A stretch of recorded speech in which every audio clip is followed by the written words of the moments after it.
Welcome to Live DAF, your online DAF Yomi Shir. Shalom Aleichem and welcome back to today's DAF, Bava Metzia Tzadi. Hey, we are holding 4 lines off the top of the Amud, and we're looking for some sources for the halachas that we learned yesterday. How do we know that a shayel, a fellow who is borrowing an item, is fully responsible even if the item gets lost or stolen? So perhaps Neilef Mishvura Umesa will learn out of the other incidents which the Torah holds him liable for. So the pasuk says that if a person borrows and the animal gets nishbar oimes, nishbar means it was injured, right? Or it dies, he is chayiv. So we'll compare Gneva Vaveda to those 2 incidents, just like when it's Shavura Umesa, he's chayiv. Same for Gneva Vaveda. Well, says the Gemara, you can differentiate. Mala Shavura Umesa, perhaps there's good reason over there for liability, because the owner can go and retrieve this animal that died, that was injured. He can't reverse that situation. As opposed to when the item was merely lost or stolen, it's somewhere in existence. So perhaps since the owner of the animal has the ability to go, hopefully retrieve the animal, so perhaps he should be obligated to do so. You can't just send a bill directly to the shayel. First, try to get it.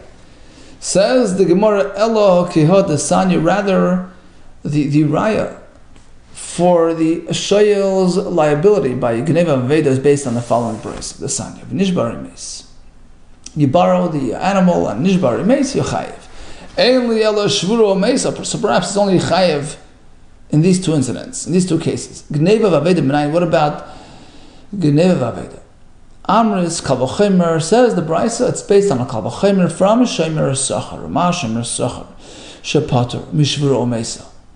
If we find that a Shemer Sachar, despite that the fact that he's Pater, by a true accident, by a true oinus, like Shvur Omesa, still and all, he's Chayev B'Gneva Vaveda, as we learned yesterday. A shayel, certainly a shayel, shechayev b'shvura mesa, is chayev even if an oinus took place. The animal got injured, it died. Doesn't it lend to reason that he's also chayev? He's certainly chayev.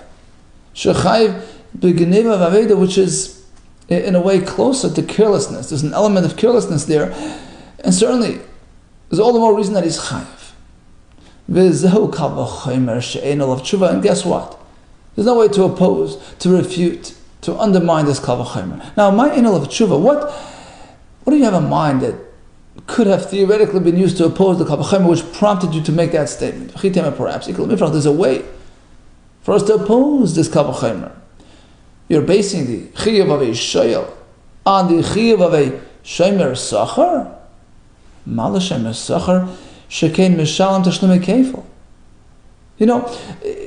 There is one element of an advantage, of added liability found by a shemer sachar, unfound by a shemer chinam, by a shayel. Guess what? A shemer sachar can theoretically come to paying kefil, to have to pay twice, double pay. When b'toyin tanas listim mezuyin, suppose a shemer sachar claims that a listim mezuyin, an armed robber, came and stole the item. Right? True oinus. And it turns out that it was just purported. It was just a cover-up. He himself took it. Guess what happens? He has to pay double. And that's something which is distinct to a shemer sachar as opposed to a shayel, because a shayel, as soon as he makes any sort of claim of this type, stolen, armed robbery, doesn't matter, he has to pay out right away. So the fact that a shemer sachar is exempt from payout in this case, that in itself is the reason why he'll pay double if it turns out that he himself is using that claim as a cover-up. But that phenomenon is non-existent by a shayel because he can never cover himself up. He has to pay right away. So perhaps since a shemer sachar has that added element of liability, that would be a reason for him to be chayiv by gneva vaveda as well. But a shayel who does not feature that added phenomenon, that double payout potential, perhaps he's not chayiv. for Geneva Vaved. Says the Gemara, Afilu Hachi. Notwithstanding the fact that a Shemer Sachar can perhaps theoretically feature an element which is more strict than a Shoyal, but it's not really so. Karna de Shoyal Adifa, the fact that a Shoyal pays outright. No excuses. If he claims that it was, taken by an armed robber, of course a Shoyal has to pay out. He has to reimburse the owner of the animal. And everybody agrees to that. And the Mepharshim say it's like Shvuya, it's like it was taken captive. There's no way for the owner to practically get back his item. So it's clear that in this case, a Shoyal has to pay. And the fact that he's paying outright, no excuses. It's a straightforward liability. That carries an advantage over Shemer Sachar, who does not have to pay outright. As long as he swears to substantiate his claim, he's potter. So despite the fact that, on the flip side, if it turns out that he's just covering himself up, and he's really the one that stole it, he has to pay double down the road, but that's a theoretical, development. That's not a tangible thing happening right now. So at the end of the day, Ishmael with his outright liabilities is certainly a notch higher than Shemer Sachar, and it makes sense that we'll compare the two. We'll base the chiv of the Shoyal, will draw from the Shemer Sachar to the Shoyal, just like a Shemer Sachar is chayiv for Gneva Vaveda, same for the Shoyal. Iboyis Ema, another way to answer this question, because we're working with the fact that listim mezuyin gazlanhu. Something was stolen by an armed robber. An armed robber is brazen. He comes out right, challenging the owner. That's like a gazlan. And if a Shemer Sachar would have claimed that it was taken through this listim mezuyin,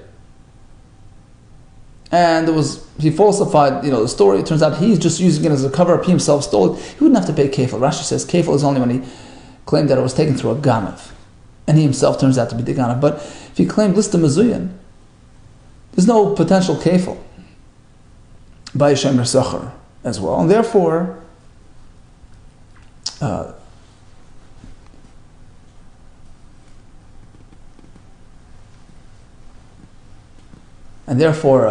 this whole argument that a Shemer Sachar has an added advantage because he has a potential kefil is untrue. Okay, so bottom line, Ashkan Lechiv. We've discovered the source for a Shoyal being chayiv for Gneva Vaved. That's based on a Shemer Sachar. The Ptur Menolan. Okay, next step. We know that a Shoyal who had Ba'olav Imay, right? The owner of the item accompanied the item during the period of the She'ela. That exempts the She'ela from any oinus, right? As we learned yesterday. So how do we know that if the owner was with the animal and the animal was stolen or lost?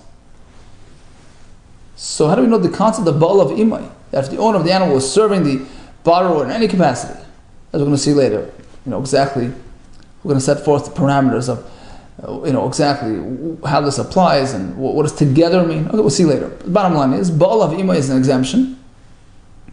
How do we know it applies to Gneva Vaveda as well? So perhaps we can just compare it to Shvuro Mesa, where the pasuk clearly articulates that Ba'al of Imay is an exemption. Mala Shvuro Mesa sheken oinus. Well, maybe there it's different because it's an outright accident. So, the Torah applies this leniency of Ba'al of Imay, but when it comes to Gneva Vaveda, which is closer to Pshia, closer to, as an element of carelessness to it, so perhaps there's no Patura of Ba'al of Imay. Elo Gomer Shemer Sachar. We're going to learn from Shemer Sachar. Just like there. Just like by the Shemer Sachar, who is typically chayav by Gneva Vaveda, but if there's Ba'al of Imay, he's potter. Same with the Shoyal. Ba'al of Imay is applicable to Gneva Vaveda as well. How do we know this concept applies to Shemer Sachar by Gneva Vaveda?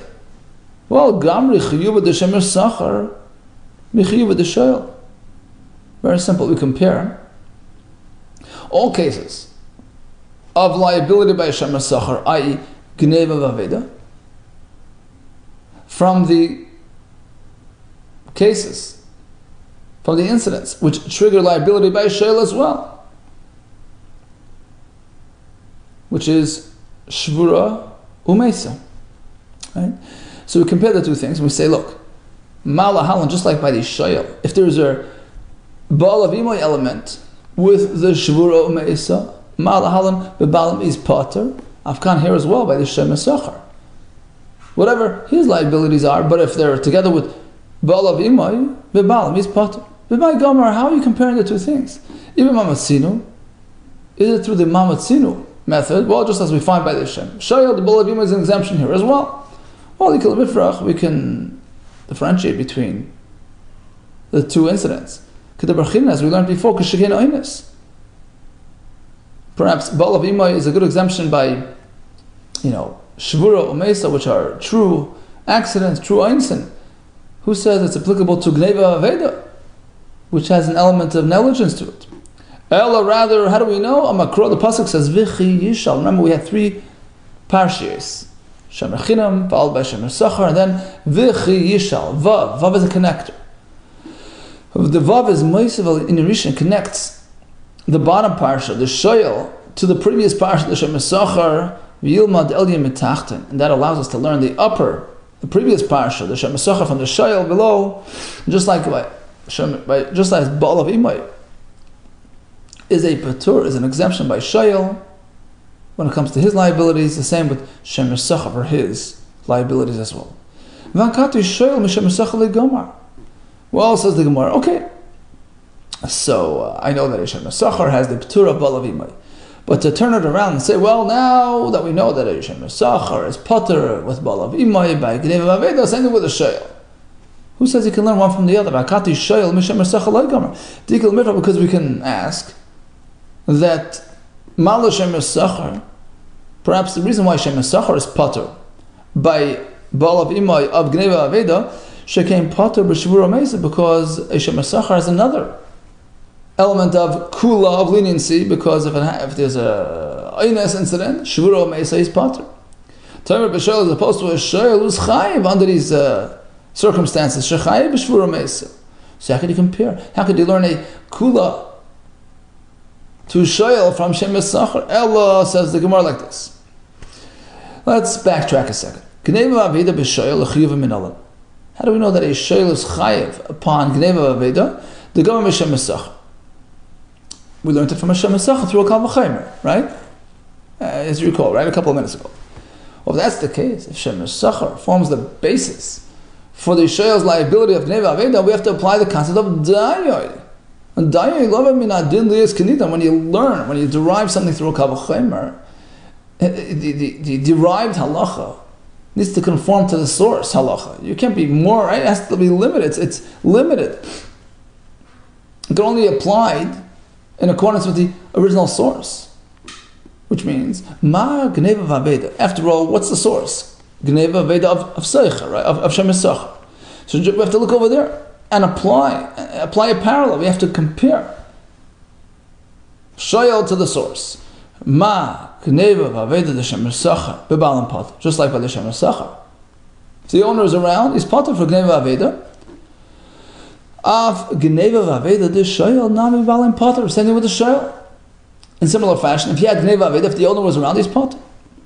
Well, that works if we typically apply this concept called daya, but according to the opposing view, it doesn't conform to daya, Michael and Memar, so again we're stuck. Ella rather, says the Gemara, finally, this is how we're going to know everything. Ella Makra, the pasuk says, V'chi yishal, right? The vav is a connector. Vav moisif alinin rishon. We connect the shayel on bottom to the shemer sachar, the previous, the parsha, right? But instead of doing a one-way connection, we make a two-way street. Yilmad eliyim mitachten. Number one, we learn shemer sachar from shayel, just like there's a concept of ba'al of imoy by shayel. Same applies to shemer sachar on his liabilities. Mitachten mi eliyim. Now we turn it around. We say, look, just like by eliyim by the shemer sachar, ba'al of imoy exempts him from gneva aveda, which are his liabilities. Same with the shayel. If he had gneva aveda, but he had the owner around with him, he's chayiv, he's pater. So bottom line, the von vav, that one letter, taught us everything. A, that a shayel is chayiv for gneva aveda. Sorry, that was one from a Kavachim. But A, that a Shem Sachar is potter with Balav Imai, and B, that a Shoyl is potter with Balav Imai by Gnei Avida as well. Now comes a new Shaila. This concept of Balav Imai applies to negligence as well, to carelessness, to Pshia, Itmar, Pshia Babalam. Let's say a Shomer Achinam, right? He was careless, he was negligent, he was Pesheya. But lucky him, the owner of the item, of the animal, at that very moment was serving him. Right? He had taken the animal with the owner. Does that exempt him or not? Pligi borav achav ravinu eva machlekes. Chadam rachayev. Ba'olav imay doesn't relate to pshir. V'chadam potter. No, he's potter. Ba'olav imay exempts from all shomer related liabilities. What's the machlekes based on? Madam rachayev, the one that says Ba'olav imay does not remove liability by pshir because he holds like this.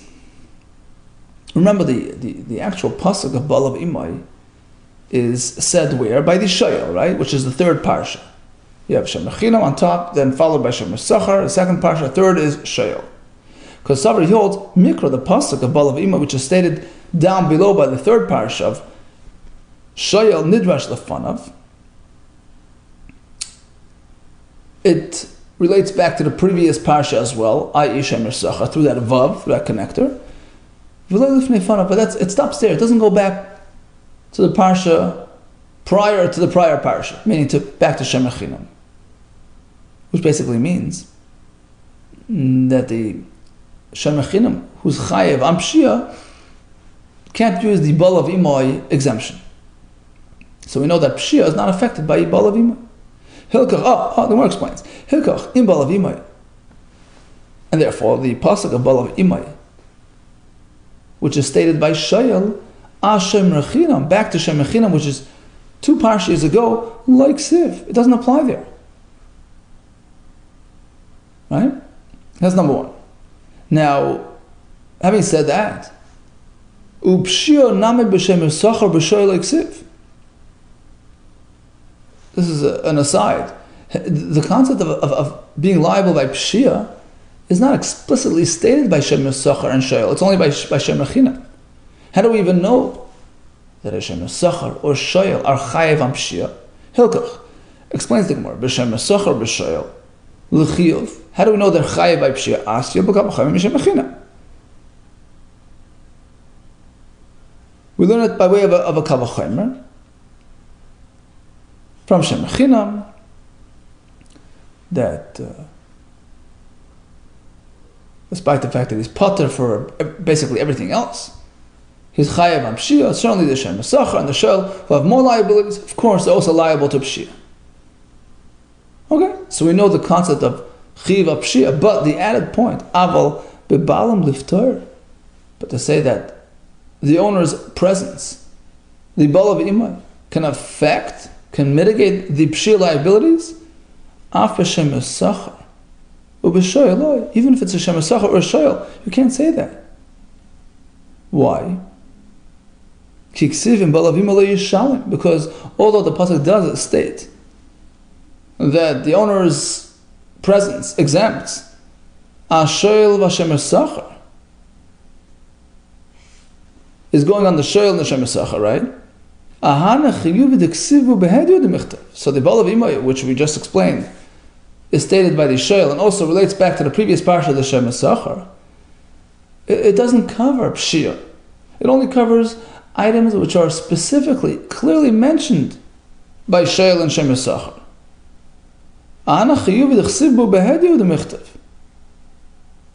So bottom line, according to this approach, Ba'olav imay, which is stated by Shayel, goes back 1 parsha, applies to Shem Sachar as well, but not to Shem Mechinam.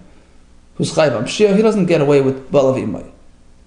So although we take the concept of pshia and we apply it down to Shem Sachar and Shayel as well, but the exemption of Ba'olav imay only relates to those elements which are clearly articulated by Shem Mesachar and Shel, not things which are imported from Shem Chinam, i.e. Pshia. So Pshia, bottom line, is unaffected by Balav Imoy.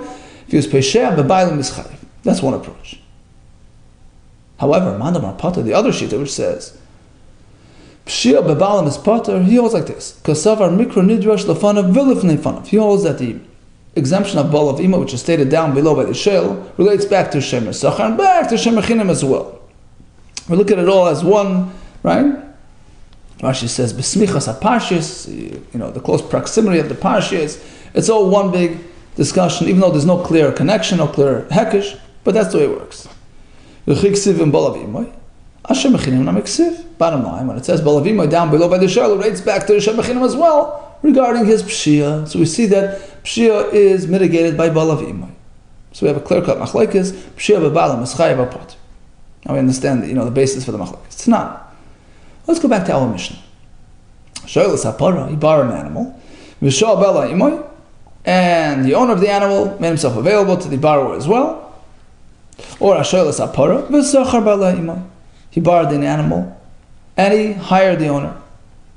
Shal bala ischara, or let's say he first took the owner and then the animal v'achach shol hapara. In all these cases, when the animal dies, he's pater.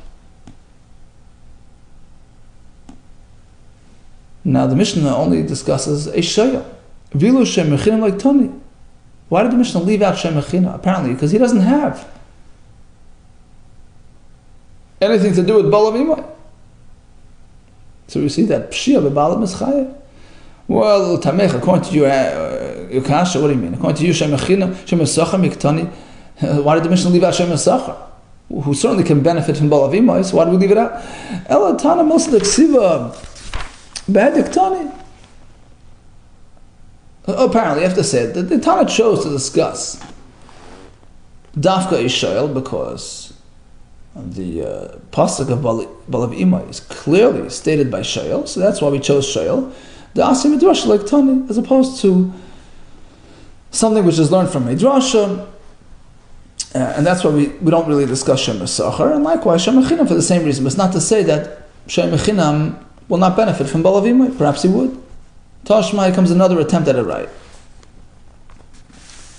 That Hashem Mechinam is Chayav by Pshia, even with Balav Imoy.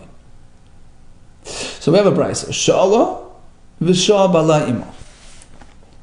He borrowed the animal with the owner. Schara v'sachar bala imo.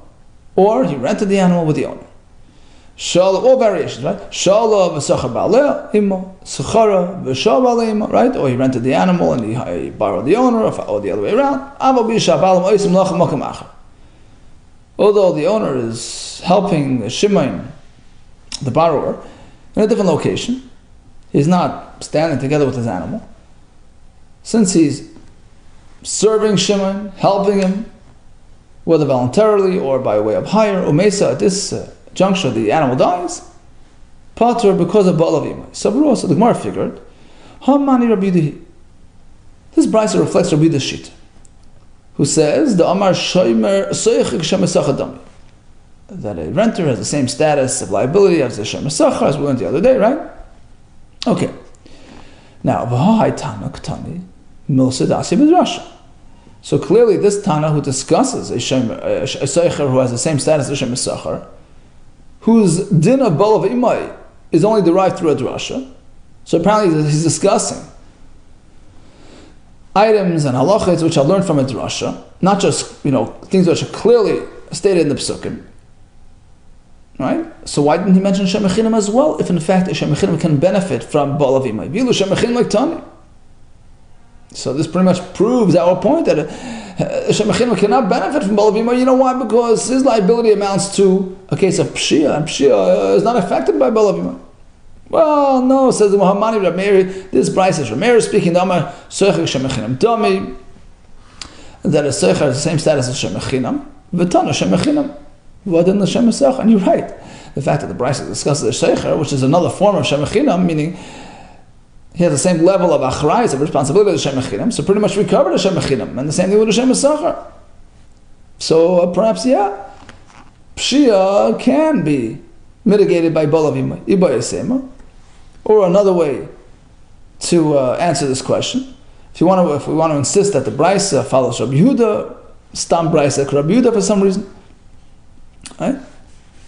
So assuming that's the case, but we can still answer very easily. Remember, we had the switch, the reversal of Rabbi Ravo. He had a different version of the machlekes. Seicher Kesed Meshalem. What level of responsibility does the Seicher have? Rabbi Yehuda So Rabbi Yehuda was the author of the Brisa. It's going that a Seicher, which is discussed in this Brisa, is in line with Hashem Echinam. So clearly, Hashem Echinam or Seicher was the same, comparable level of Achrayas, benefits from Balav Imai, because Balav Imai mitigates Pshia.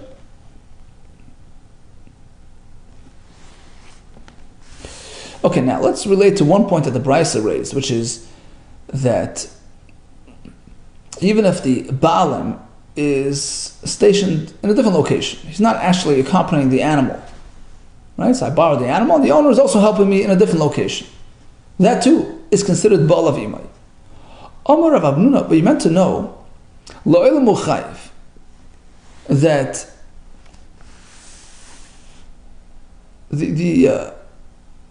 the borrower, the shayla, is always going to be chayiv for einis. Unless he borrowed the para, and the owner is actually plowing with this animal. He's actually in close proximity to the animal. He's accompanying the animal. Or he borrowed the donkey, and the owner of that donkey is leading the donkey, is following the donkey. So only when the owner is taking part in this same activity as the animal, then it's called Balav Imai. Another halacha from Rav Hamnuna.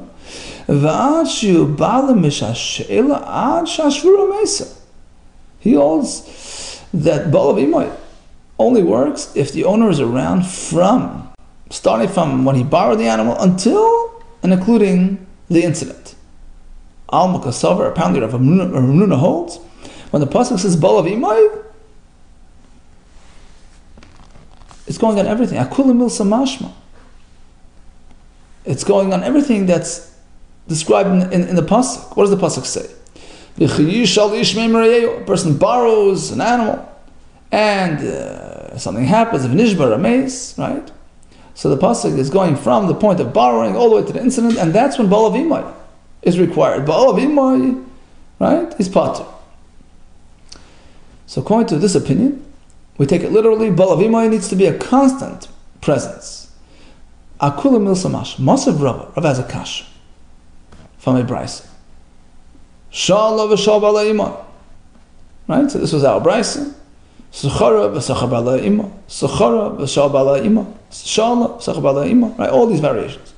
Ava b'shal bala ma'isen malacha makam achar. Even if the owner of that animal, he's serving you, but in a different location. Right. You borrow the horse, and the owner is actually weeding his garden. Right? She's helping Shimon, the borrower, but in a different location. Umesa, now the animal dies, potter. My lab nochacher, so we're assuming that b'makam achar means he's involved in a different, totally different activity. He's not actually assisting with this animal per se.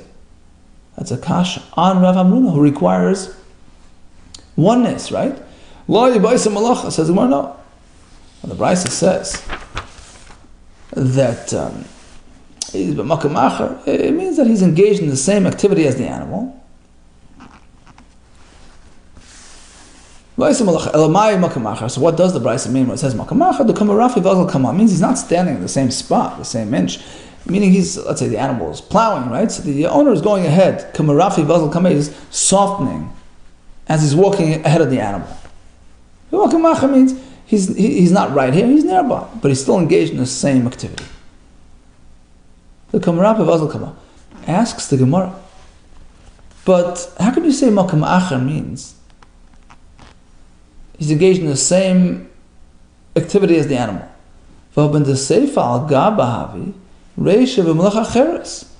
take a look at the next part of the Brisa, which discusses the owner being right on top of the animal, actually riding the animal, right? And still the Brisa says, well, if he wasn't there when the animal was borrowed, it's too bad.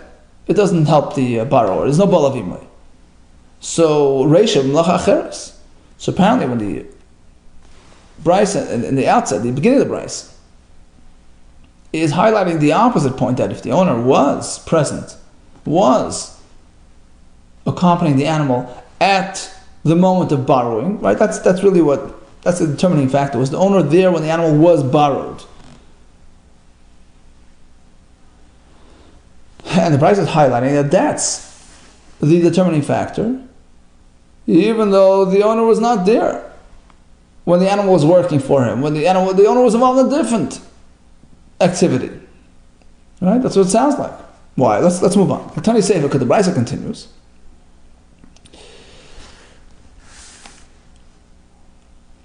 Sorry, without the ima. He first borrowed the animal, and then he decided to borrow the owner. Or if he rented, Sechara, right? He did that to the animal. And then he hired the owner. In this case, it doesn't help me. Even if the animal owner is sitting on the animal, he's plowing with it, his mom is sitting, the animal dies, chayiv, I'm chayiv. So Rashi explains that clearly the Bryce is trying to highlight two different points here, two contrasting points. The Sefer says, look, if Shimon did not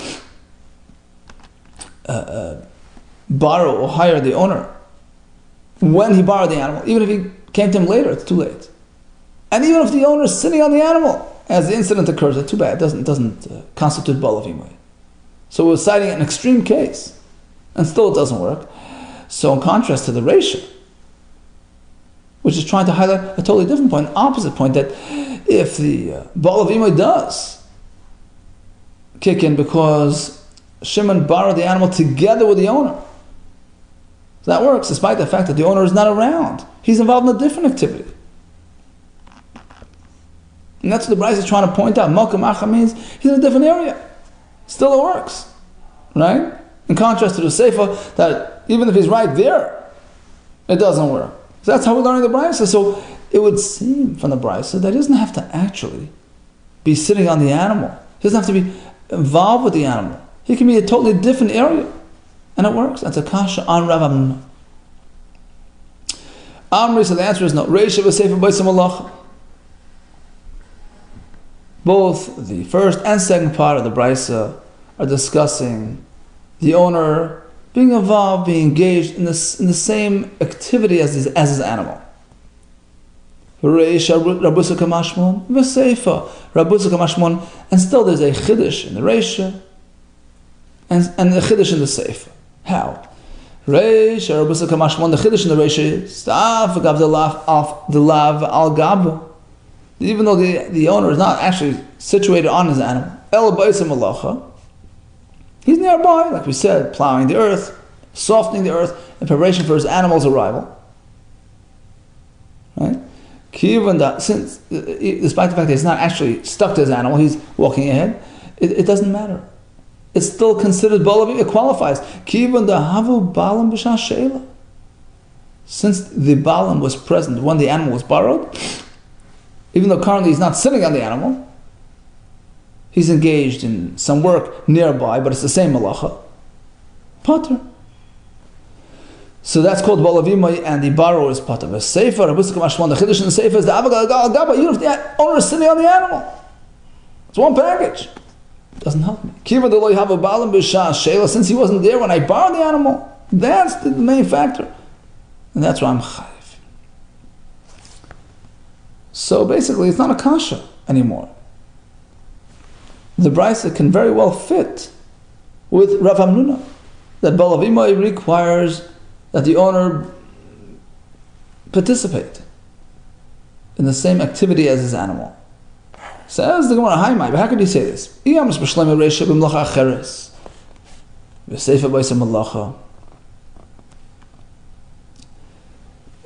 you say that the Reisha, which says that Bava Metzia kicks in, despite the fact that he's engaged in a totally different activity, and the Sefer, which goes the other way, that it doesn't work because he wasn't around when I borrowed the animal. So despite the fact that currently he's engaged in the same activity as his animal, that explains, the points of the Brisa, highlighting, contrasting, scenarios, contrasting halachas.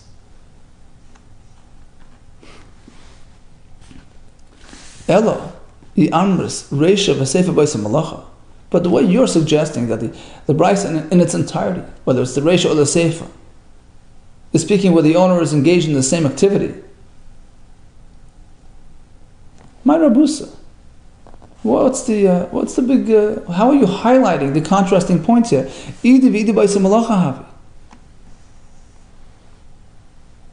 Whether the owner is standing nearby and softening the earth, or sitting on the actual animal, it's pretty much the same idea. Rashi says it's Isa Malacha. It's the same Malacha as the animal. What's the difference if he's on it or nearby, right? So pretty much we're going back and forth on this. The Gemara now is going with the attitude that standing nearby or on top of it, it's the same thing. He's participating in this same activity as his animal. So what's the point of even mentioning this contrast? It's all the same point.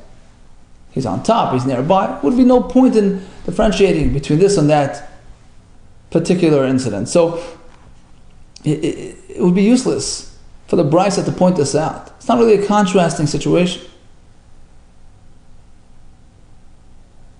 Rather, it sounds more plausible that in fact, when the Reisha says that he's pater, even b'makam acher, it means b'makam acher, literally he's in a different location. V'oitan, you have another kash. You have a Brisa. Brisa says, Mashma shenemar and balav ima lo yishal. Looking at just this pasuk, if the owner is around, you don't have to pay. Any adea. Isn't that enough to tell me? Don't I already know Shem Balav Enimai? If the owner is not around, Shalom Yishalom I have to pay. Why does the Torah have to go both ways? So why does the Torah have to go and tell me the positive and the negative? If the owner is present, I'm exempt. Balav Enimai, I'm not exempt. What's the point of it? Lo have to tell you like this. To what extent do we require the owner's presence? The answer is, as we said before, it's the moment of she'ela that triggers the whole thing. If the owner is part of that deal, if the owner availed his services to the borrower at that point, that changes the whole equation. That puts the whole deal on a different footing. Again, it's the moment of she'ela which determines. If the owner was there b'shas she'ela, that's enough. He doesn't have to be around. He no longer has to be serving Shimon at the moment of the oinus. So that's what balavima means. Balavima at the point of she'ela.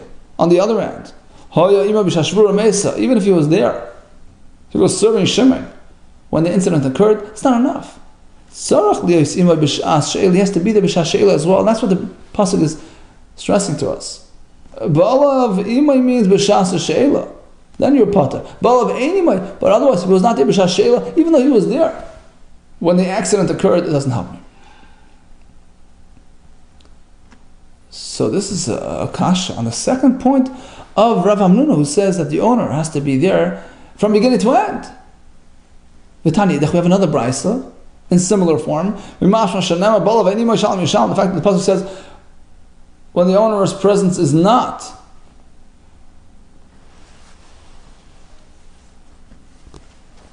had, you have to pay, right? If you don't have the balav imay, shalom yishalom, don't already know from this. Sheim balav imay yishalom, on a positive note, if the owner is around, you don't have to pay. So why does the Torah have to go both ways? Stress the positive and the negative. Your pater, let me have to teach you the same point. Kivan sheyatza mirshus mashel sho achas bebalim umeisa pater. To tell you that as long as the animal was taken from the reshus habalim for one moment with the owner. Basically, what he's saying is that he borrowed it together with the owner. So even if the owner left him a minute later, now the animal died later, potter. He doesn't have to be there at the moment of oinus. That's a kasha on Rav Hamnuna to Yufta, right? To Yufta, Rav Hamnuna to Yufta. We have a double kasha on Rav Hamnuna. So firstly, in terms of how involved the owner has to be, he doesn't have to be involved in the same activity as his animal. Number two, he has to be the b'shas she'ela and no more.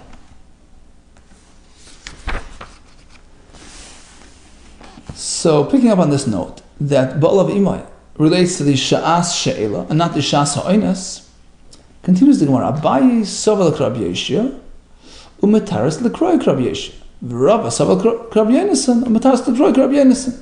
Before we begin, let's just recall the machlekes which we referenced yesterday. When the Torah mentions two items, right? Are they paired together? Are they both required? Is it a package? Or can we sort of itemize them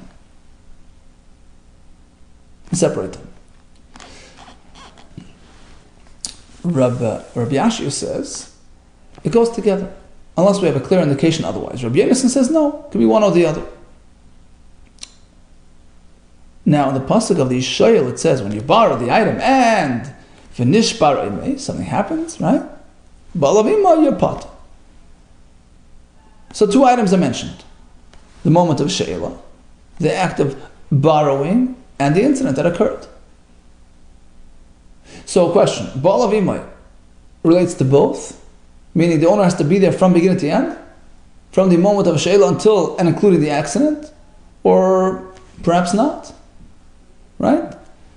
So let's see. Abaye Savak Rabbi Yasha. Abaye goes with Rabbi Yasha's approach that when two items are related in a pasuk, both are required, unless we know otherwise. Umetaris l'kroi Rabbi Yasha, and therefore he'll have to learn the psukim to clarify Rabbi Yasha's opinion and to conclude that, to come to the same conclusion as we did a minute ago, that no, Ba'alav Ima is required only at the moment of she'ela. On the other hand, Rabbi Savalak Rabbi Yonasan. Rabbi goes to Rabbi Yonasan's approach, and when we have two items mentioned in the pasuk, it's not like we need both. One is enough. Umetars l'kroi Rabbi Yonasan. Likewise, he will conclude like Rabbi Yonasan, meaning he will prove that Ba'alav Imai pertains to she'ela, to the shah she'ela. Abai Yisavlik Rabbi Yashia umetaretz l'kroi Rabbi Yashia, like this.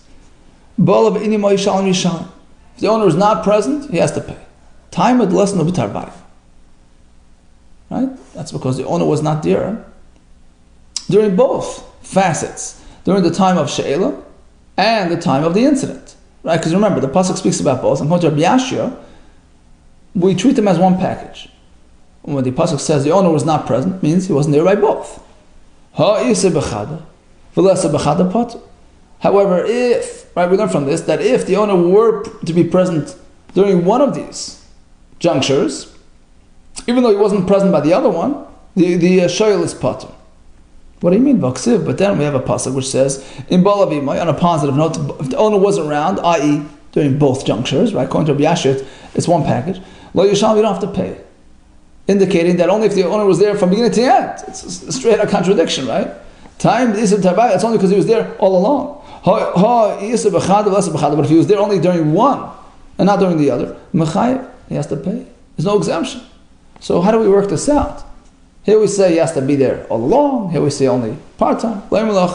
Apparently the conclusion is like this. One is more important than the other. This tells you that the determining factor is the moment of she'ela. That's what triggers the whole thing. If he was there by she'ela, that's enough. However, if he was there during phase 2, that's not enough. It doesn't work unless he was there during the moment of she'ela. And the more later will explain why do we prefer she'ela over the incident. But that's Abaya's approach. Rava is going to come to the same conclusion from a different angle. Rava Savlik Rabbi Yonasan, Umatas the Kroik Rabbi Yonasan. Right? So the pasuk says, "In Ba'alav Ima lo yishalom." He starts from the other pasuk, the positive pasuk. The owner is around; you don't have to pay. right? Now, when was he around? One or the other, right? Contra B'Yenasan, we split the psukim, right? Mashma d'isa b'tavayu, u'mashma nam d'isa b'chadav, less b'chadav potter. Either way, either he was there all along, during both phases, or if he was there by one and not the other, it's also okay, right? Uksiv, and then we have the other pasuk on the negative side of things. Balav anyway, if the owner was not around, shalom yishalom is fully liable. Mashma d'lesa b'tavayu, u'mashma nam d'isa b'chadav, v'lesa b'chadav chayav. Here we go the other way. That if the owner was not present, whether he was not present all along by both phases, or he was only present by one and not by the other, is chayiv. So here we say that if he's around by only one, he's chayiv. A minute ago we said if he's around by one, he's potter. So we have a straight out contradiction. Oh, how do we reconcile? One is more important than the other. Right? One phase, the sha'as she'ela is what determines, and not the sha'as aynes, right? I'm enough to tell you, if the owner was around during the she'ela, that's sufficient. He doesn't have to be around during the incident. But on the other hand, if he was around by the incident, that's not sufficient. So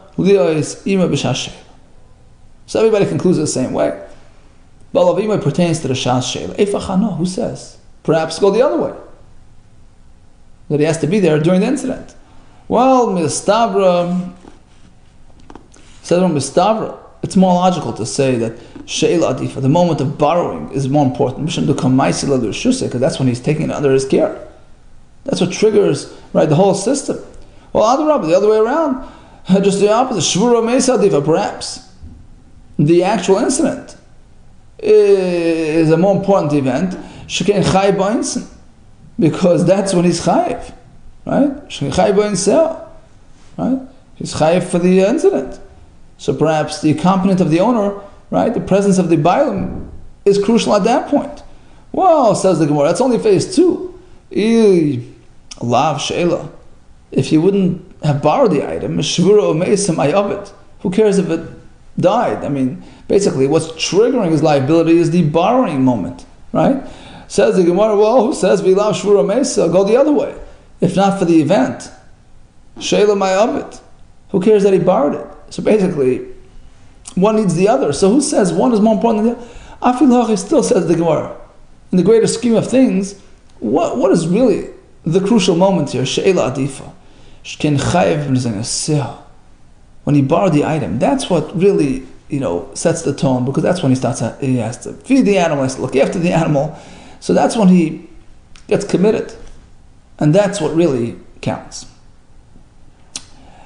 Rav Ashi, just another couple of lines. Rav Ashi Amar, he's coming to explain why the moment of She'ela is critical. Amar Kra, look at the Pasuk.